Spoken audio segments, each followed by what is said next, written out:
queridos amigos. Primeiro de tudo, super obrigada por, né, assim, me sinto muito feliz de contar com a companhia de vocês para essas viagens, né, essas viagens teórico-vivenciais, e para mim, sim, o conhecimento é uma viagem, né, é uma viagem que nos coloca para o mundo, né, para dentro de nós mesmos e para o mundo. A gente pode pegar um avião para viajar, ir para algum lugar do mundo, que é maravilhoso fazer isso, né? Mas também quando a gente lê, quando a gente vê um filme, quando a gente pensa, quando a gente conversa com as pessoas, também é uma viagem. Então, a gente está finalizando o capítulo, né, número 1 do Homem e seus Símbolos, que era a nossa proposta agora para essa, eu vou chamar de temporada, porque isso aqui está virando uma série, né? Já que a gente vai continuar depois vendo o segundo capítulo, né, do livro. Então, vamos ter mais um período, né, de conversas e estudos a respeito do segundo capítulo do Homem e seus Símbolos. Então, hoje a gente está finalizando, e como a gente tem visto, né, o capítulo é dividido em itens, então a gente está vendo o último item, né, que é o número 9, e que ele se chama Curando a Dissociação. E daí vamos nos perguntar que dissociação é essa, né, que Jung está falando, que o que temos que buscar, né, para curar uma dissociação e o que significa isso. Bom, eu acho que esse finalzinho, esse item desse capítulo, né, ele é um resumo também, né, de tudo que a gente viu no capítulo, mas eu acho eu já tinha falado isso de outros encontros, o quanto Jung vai ter uma linguagem tão atual, né, porque as coisas que ele falava ali no Homem e seus Símbolos, também toda a teoria dele, né? Já que o Homem e seus Símbolos é, na realidade, um texto onde ele vai procurar comunicar para o mundo, né? Para as diversas pessoas que não têm, mesmo pessoas que não tenham formação em psicologia, né? Ou mesmo em psicologia analítica, a forma de ele ver, né? A teoria dele, né? De uma forma simplificada. Então, esse texto, ele, de certa forma, ele também faz um pequeno resumo, uma pequena síntese do pensamento dele. E eu acho muito impressionante o quanto é atual essa reflexão que ele faz, né? Porque o quanto ele foi um homem visionário, no sentido de já aí pelos anos 60, anos 50, 60, ele já perceber, né? Eu acho que também quando a gente olha, por exemplo, o Rolando Toro, o criador da biodança, são homens que perceberam que tinha alguma coisa que não estava andando, né? Tinha alguma coisa que não estava bem. Claro, a gente vai ver aqui anos 50, 60, depois da Segunda Guerra Mundial, né? E o que foi a Segunda Guerra. Jung passou por essa guerra, né? E foi impactado, né, assim como também estava colocando a questão do Rolando, né, também foi impactado por essa guerra, né, e a brutalidade que foi a guerra, depois a gente tem aqui no nível de América Latina toda a questão das ditaduras, né, mas também a Europa passou por um período, né, muito forte nesse sentido, depois a gente tem toda a percepção da questão da Guerra Fria,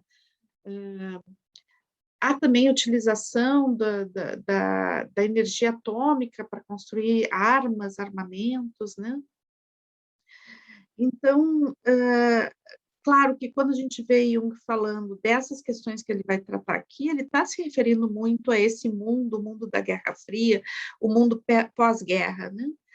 Mas o que nós podemos também chegar à conclusão é de que não mudou tanto assim, né? As questões não mudaram tanto assim, e talvez o que a gente tenha hoje é um agonizar de algo que já estava ali, né? A história foi avançando, mas a história continua a mesma também. Então, acho que é bem importante essa leitura agora, para que a gente possa fazer a reflexão a partir do ponto de vista dele, que é um ponto de vista que tem referência a uma outra época, né? 50 anos atrás, 60 anos atrás, mas também tem a ver com naquele momento onde ele escreve, né, está se gestando o momento que a gente vive agora, né? Então não está separado, né? É um contínuo e que a gente está vendo agora de uma outra forma, uma forma muito dura, né?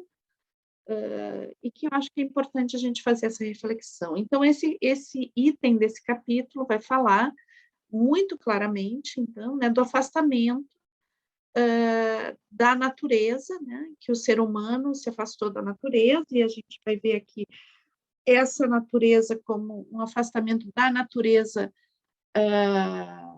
externa, né, a natureza, os rios, os bosques, as montanhas, o mar, né? Então, o quanto nós nos dissociamos dessa natureza e passamos a querer controlá-la, né? Mas, ao mesmo tempo, ele vai falar de uma natureza interna, que na realidade é a mesma natureza, né? E que também a gente buscou controlar. E vai questionar o quanto essas coisas são controláveis, né? E o quanto, à medida que a gente tenta controlá-las, elas acabam se voltando contra a gente. Então, quando ele fala de dissociação, ele está falando basicamente dessa dissociação como consequência de todas as outras, né? Todas as outras dissociações como consequência dessa dissociação básica, né? E se a gente pensar que o nosso objetivo também é fazer uma conexão com o pensamento de Rolando Toro, aí fazer um diálogo, né? Eu tomo essa ousadia, né, de querer fazer um diálogo nesse sentido, proponho que a gente possa fazer esse diálogo, né? Então, acho que o Rolando também, quando ele fala das dissociações, ele está falando exatamente da mesma coisa, né? Talvez com outras palavras, mas ele também está falando que a grande dificuldade que faz com que todas as dissociações surjam como consequência do processo civilizatório, né, tem a ver com esse afastamento da natureza.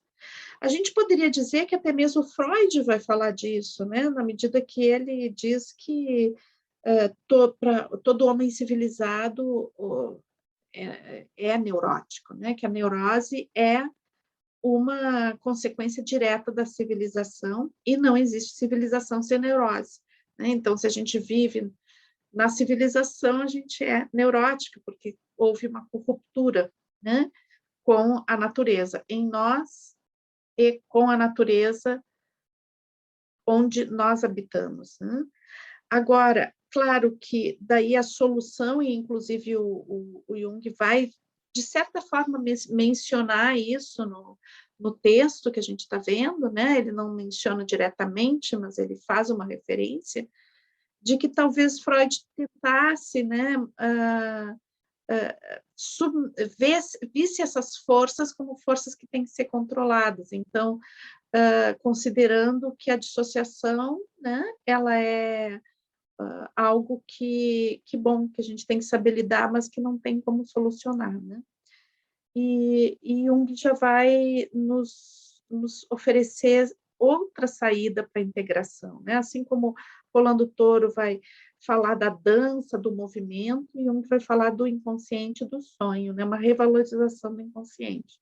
Então, se a gente vai ver lá em Freud, para Freud, o inconsciente continuou sendo algo perturbador, né?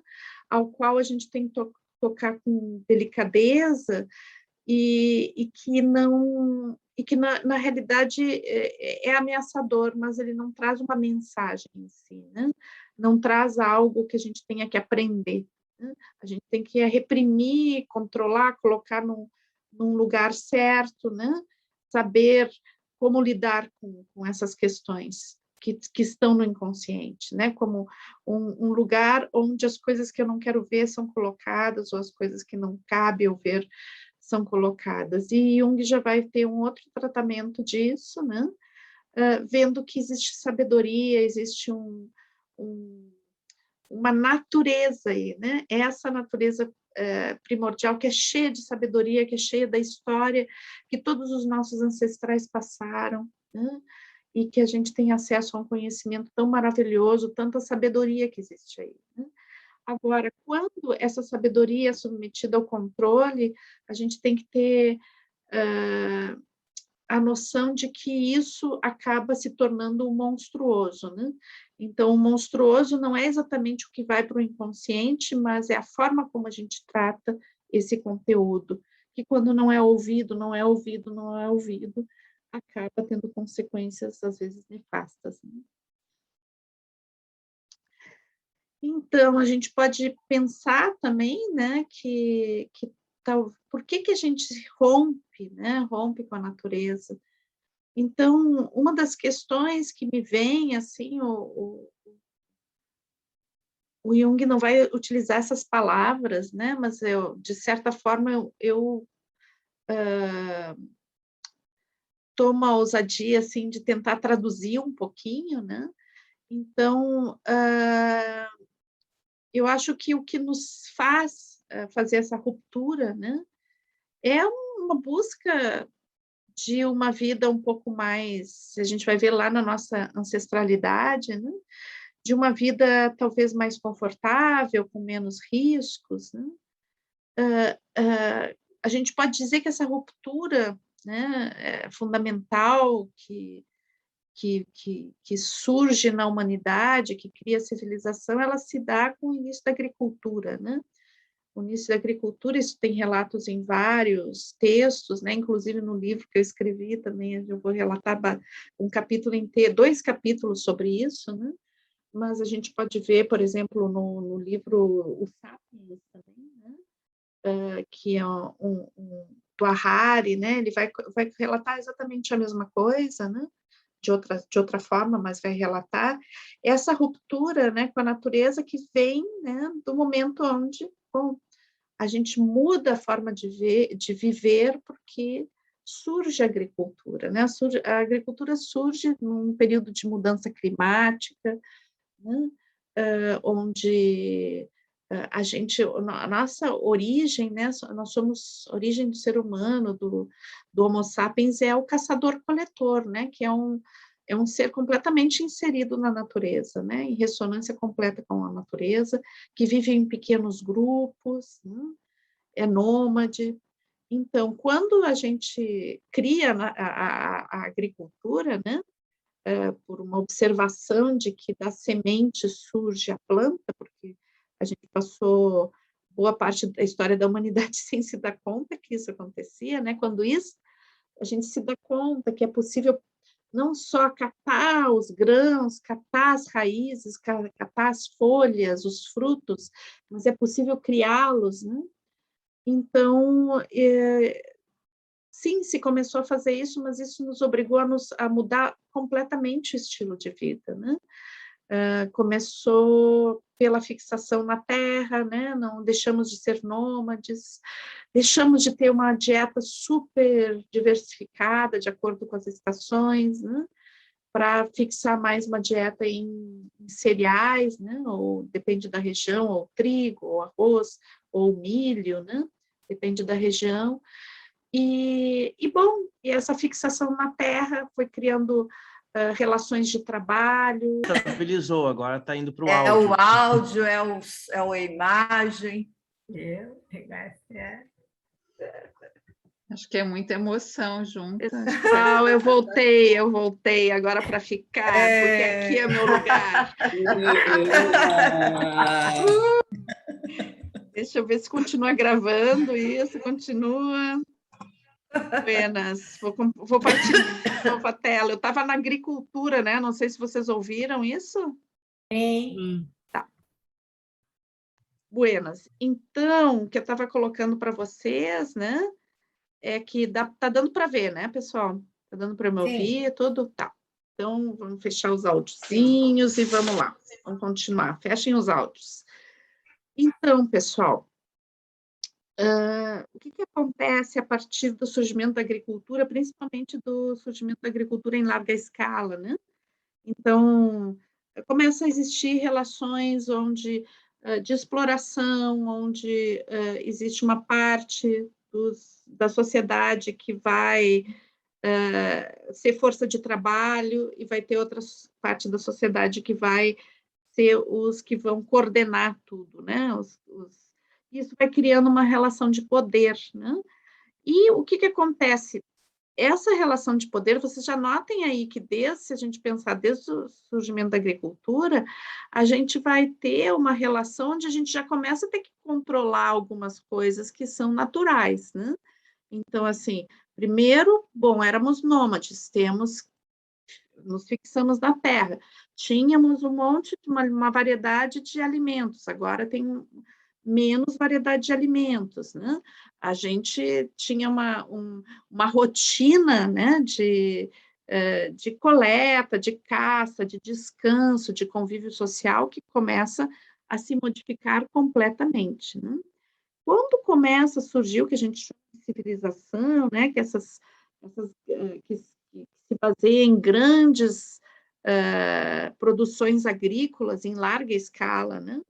Então, se estratifica muito a sociedade, né? Vai se criando vários atores sociais e vai se criando, então, à medida que a gente vai se especializando num tipo de trabalho, mais a gente vai ter que controlar o nosso comportamento, porque o ser humano não foi feito para fazer a mesma coisa o tempo todo, né? A gente naturalmente tem uma variedade de coisas que a gente faz, né? E a coisa de ficar sempre com a mesma tarefa e sempre a serviço do outro, isso vai criando mecanismos de controle interno, né? Então, o que acontece? Aos poucos, não é mais um senhor lá de escravo que vai controlar o nosso tempo de trabalho, né? Vai nos punir. Começa com isso, né? Começa com uma punição externa, com se submeter ao outro, mas aos poucos, à medida que vai, aqui eu estou dando um salto histórico imenso, né? Mas à medida que a gente, principalmente a partir da Revolução Industrial, né, a gente vai começar com outro tipo de relação, onde a força opressora vai, pouco a pouco, não está mais externamente, mas vai estar principalmente internalizada, né? Então, tem agora esse filósofo, que agora me faltou o nome, que ele faz falar da cultura do cansaço, né? E ele fala justamente isso. Agora, se alguém se lembrar do nome dele, eu agradeço, porque eu não estou me lembrando. Mas eu confesso a vocês que eu ainda não li os livros dele, mas eu tenho visto alguns vídeos. Então, que ele vai falar justamente isso, né? Hoje em dia não precisa alguém exigir fora de ninguém, né? Porque a gente já se exige de um jeito tão cruel, né? Então, que temos que produzir o tempo todo, o tempo todo, o tempo todo, né? E isso não é algo que nos é cobrado diretamente, né? Mas é plantado, né? Através de um estilo de vida que é da nossa civilização e que nos adoece profundamente, né? Então, o que tem por trás, né, de toda essa história é uma busca, né, por dois fatores, eu acho que são importantes aqui, é ter conforto, né, e ter status. O conforto e o status, que, de certa forma, a gente paga muito caro, né? Muito caro por ter essas duas coisas. O que a gente imagina, o conforto que a gente acaba nunca desfrutando, porque está sempre produzindo, né? E o status, né? Que é uma sensação de validação dentro da estrutura social.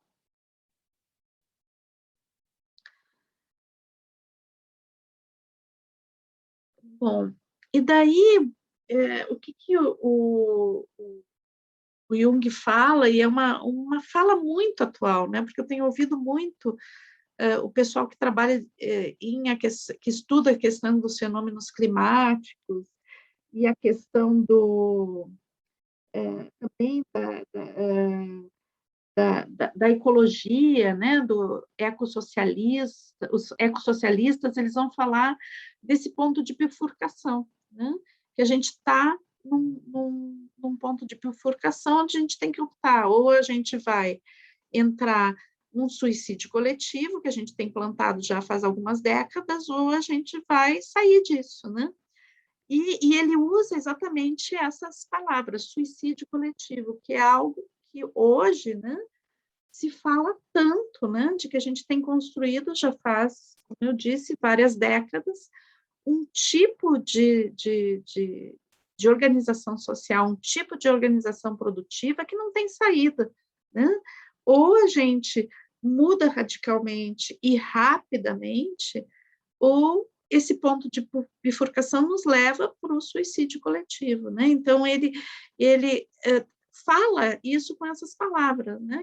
Que o ser humano constrói, através da civilização, uma espécie de suicídio coletivo, que a gente está indo juntos para algo que não queremos ver, né? E aí a gente tem a questão do negacionismo, que apareceu tão forte com a questão da pandemia, né? Mas a gente tem um negacionismo ecológico também, né? Um negacionismo a gente só consegue ser negacionista com aquilo que é muito doído, né, pessoal? O negacionismo, ele bate de frente sempre com dores muito fortes, com coisas que são muito difíceis de mudar, né? Bom, é legal a gente ter esperança, né? Mas a esperança, não se esqueçam que ela está dentro da caixa de Pandora, né? Então, esperança não pode ser esperar, tá? Esperança tem que ser esperançar, né? Ou seja, construir algo, né, que a gente queira, né? Construir as nossas utopias. A utopia não é algo para a gente ficar no mundo da fantasia, é algo que nos motiva para a gente construir um mundo que a gente quer, né? Mas não é esperando que isso vai acontecer, né? A gente precisa hoje tomar muitas atitudes, né? Da nossa vida, da nossa relação social, toda a conjuntura que existe no planeta hoje, né? Ela exige que a gente se posicione. E é interessante porque Jung já falava isso há muito tempo atrás, né? Bom, não era o único pensador que estava falando disso, né? Mas eu acho muito interessante ele, dentro da questão da psicologia, estar falando, né?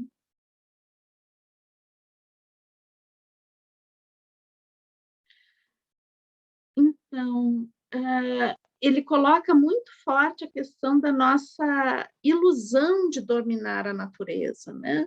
E essa ilusão de dominar a natureza é como que transformando, né? Acho que talvez isso Jung não tivesse claro, né? Naquele momento onde ele escreveu, de que forma isso se dá hoje, né? Então, toda essa transformar, né, toda a natureza e a nossa própria natureza e a própria humanidade em produtos, né, em produtos que podem ser consumidos, que podem ser descartados, né? Então, também trazendo um outro filósofo, o Bauman, né, que até tinha colocado, acho que foi para vocês que eu coloquei como uma das opções de continuidade, né, onde ele diz assim que na realidade a grande luta, né, da nossa época é para ser validado, né, para não ser colocado no lixo. Então, a sensação quando o Jung fala do suicídio coletivo é como se a gente colocasse tudo no lixo, né? O planeta inteiro no lixo. E também tem uma questão que me chamou muito, eu escrevi isso no livro do Momentos Estruturantes, né? Que me chocou muito quando eu vi aquele filme, agora me faltou o nome, é um filme que talvez alguém se lembre agora do nome do filme. É um filme que as pessoas vão viver num outro planeta porque já não dá mais para a Terra. Acho que era Marte, né? Não sei. Agora talvez depois eu me lembre o nome do filme exatamente, mas tipo, a solução, né, seria ir para outro planeta, porque já não dava mais, a gente já tinha gastado o planeta inteiro. E daí, bom, estava se preparando, né, naves para levar as pessoas para outro planeta. E eu achei tão absurdo aquilo, né, passar isso, né, essa história, como uma coisa sensacional que a gente ia para outro planeta, né? Então, gastamos, né, consumimos o planeta inteiro e vamos sair daqui, já é um lixo, né? E vamos para outro planeta começar a mesma coisa, né? Consumir, né, esse colonialismo que fica... ele não basta, o planeta não basta, né, para o colonialismo, a gente tem que ir para outros planetas também, colonizar, né, e gastar e depois jogar no lixo. Então, e daí eu ouvi, né, uma vez uma menina, depois de eu ter visto, escrito sobre isso, eu vi uma menina num programa de TV, uma americana, que estava sendo, ela tinha 12 anos, ela estava sendo preparada, né, já estudando e sendo preparada para ir para Marte. Né? Eu achei muito louco isso, pessoal, porque ela estava sendo preparada junto com outros jovens, né, para daqui a alguns anos, lá ser uns 10 anos, 20 anos, para ser mandada para Marte, porque, claro, e ela dizia justamente isso, vocês sabem que um dia não vai dar mais para viver aqui nesse planeta, então a gente tem que ir para outro lugar, né? Então eu estou me oferecendo, a minha vida está sendo dedicada a colonizar outro lugar, já que a gente não vai conseguir mais viver aqui na Terra. Achei muito impactante isso, né? Porque é como se fosse um objeto que a gente joga no lixo, né? Assim como as pessoas viram objetos que a gente joga no lixo. Então, se tu não te valida o tempo todo, né? Se tu não é útil o tempo todo, tu vai para o lixo. Então, passamos a vida tentando nos validar, né? Não para ser algo exatamente, mas para fugir da invalidação, né? De fugir de ser jogado, né? Inutilizado. E daí, frente a essa situação, né, o que o Jung diz? Né? Que as religiões, elas teriam que, na sua origem, as religiões lá, nos nossos ancestrais, né, mais longínquos, ou ainda na nossa... A gente tem isso muito próximo aqui na nossa ancestralidade latino-americana, né? Porque nossos ancestrais latino-americanos ainda estão muito pulsantes, né? E espero que continuem assim, pulsantes, né? Nos mostrando que é possível outra forma. Mas o que o Jung diz é que as religiões, né? Essas religiões, grandes religiões, né? Elas são anêmicas, elas perderam o contato, né, com a função original das religiões. Elas estão distanciadas da sacralidade dos rios, dos bosques, das montanhas. Né? Então, perderam a sua possibilidade. Quando as religiões elas perdem essa possibilidade, elas deixam de nos guiar num caminho luminoso, né, para nos afundar mais ainda numa existência sem sentido, cheia de medo da punição, completamente neurótica. Né? Então, o que o Jung sugere, né, para que a gente possa integrar, né, sair da dissociação? Então, ele coloca que a nossa natureza foi empurrada para o inconsciente. Né? E que a gente tem a ilusão de que essa natureza ficou conformada aí, né? Então, temos a grande, a nossa consciência, né? Tem a ilusão de que, bom, tudo bem, aquilo que é instintivo em mim, aquilo que é natureza, força natural, tá bem lá dentro, né? Esquecido, não vai me incomodar. Né? E não é assim. Né? Então, qual é a sugestão do Jung? Né? Ele coloca que que talvez seja justamente essas energias, né, que estão ali submersas, que possam nos dar uma saída, né? A reconexão com essas energias possa nos dar uma saída. Opa, pessoal, a gente está com as imagens bem ruins, não é porque a imagem é ruim, tá? É porque a internet não está ao máximo, por isso não fica muito nítido, tá? Mas essas imagens são bem bonitas. Depois, em outro momento, a gente vê elas bonitas, mas ainda bem que o texto está bem. Então, o que o Jung vai trazer, né? Que talvez seja justamente essas energias que estão lá no fundo da nossa consciência, né? Ou seja, pertencem ao inconsciente, o reconectar com essas energias seja a saída, né? Para esse desastre existencial que nós mesmos criamos, né? E que está fundando a humanidade inteira. E daí ele fala, né, que o meio de fazer isso é reconectar com os nossos sonhos. Então, que é urgente que a gente possa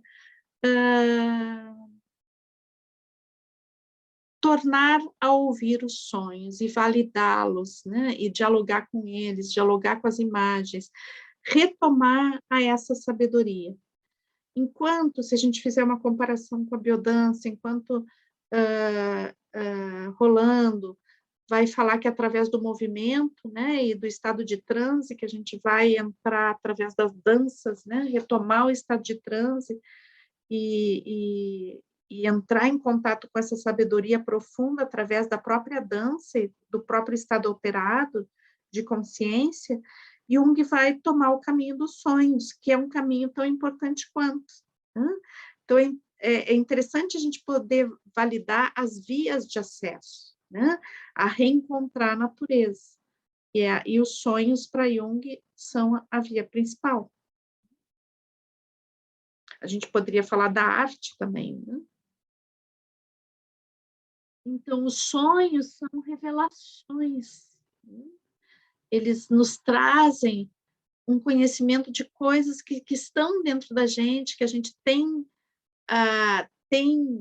como um grande tesouro submerso, mas que às vezes a gente não consegue acessar.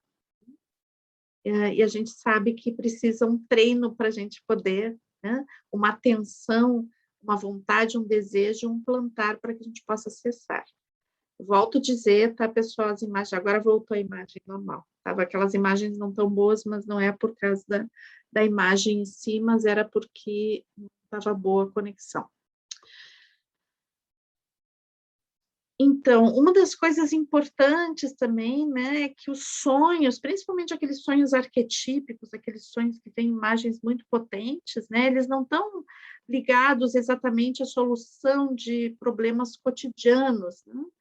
Mas sim, eles estão ligados a um propósito da nossa existência, né? Então, eles falam sobre algo mais profundo do que essa cotidianidade, onde a gente tem alguma coisa para resolver, alguma decisão para tomar. Eles falam de uma necessidade profunda da nossa alma. Então, por isso é muito importante que a gente possa conhecer os nossos sonhos, né? Porque eles estão ligados com algo muito profundo da gente que tem que se manifestar. Então, como a gente resgata a alma do mundo, que é o que a gente tem que fazer para a gente poder continuar aqui nesse planeta, resgatar a alma do mundo. Né? O mundo não perdeu a alma, mas a gente perdeu a conexão com essa alma. E a gente só consegue reconectar com a alma do mundo reconectando com a nossa própria alma. Né? Então, o sonho é um caminho muito importante nesse sentido.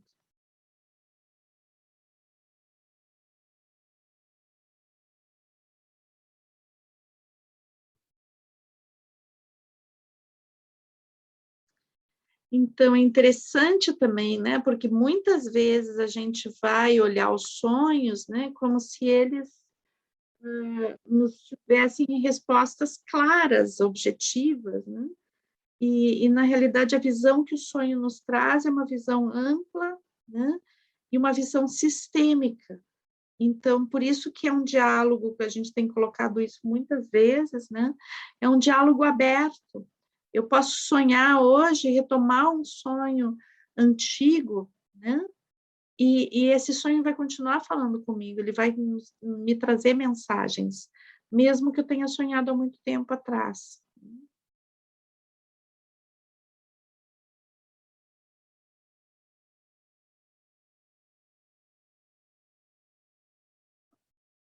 Só um pouquinho, pessoal, que eu estou com dificuldade de passar para frente aqui. Aqui. Ok. E daí, ontem até estava falando com um grupo que está estudando a árvore do conhecimento, né? Que é interessante, que ontem a gente estava falando do Maturana, e o Maturana falando da dificuldade que a gente tem de conhecer a natureza humana, né? Então, que a gente olha muito para o mundo, né? Olha muito para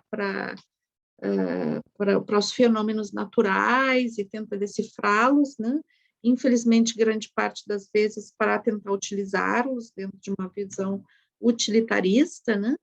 Mas que pouco olhamos para nós mesmos para tentar entender a nossa própria natureza, né? Então, a proposta é que se possa entrar em profundo contato consigo, né? Que a humanidade possa olhar-se. Bom, essa é a proposta. O Jung estudou muito, né? Para ver as formas que isso poderia... quais são as estradas, quais são os meios, né? E claro que a via onírica é uma via bem importante nesse sentido. Quando eu falo do Maturana, né, porque ele fala exatamente a mesma coisa, que a gente dedica tempo estudando tantas coisas, mas não consegue entender nem a forma como nós mesmos percebemos o mundo e como nos construímos.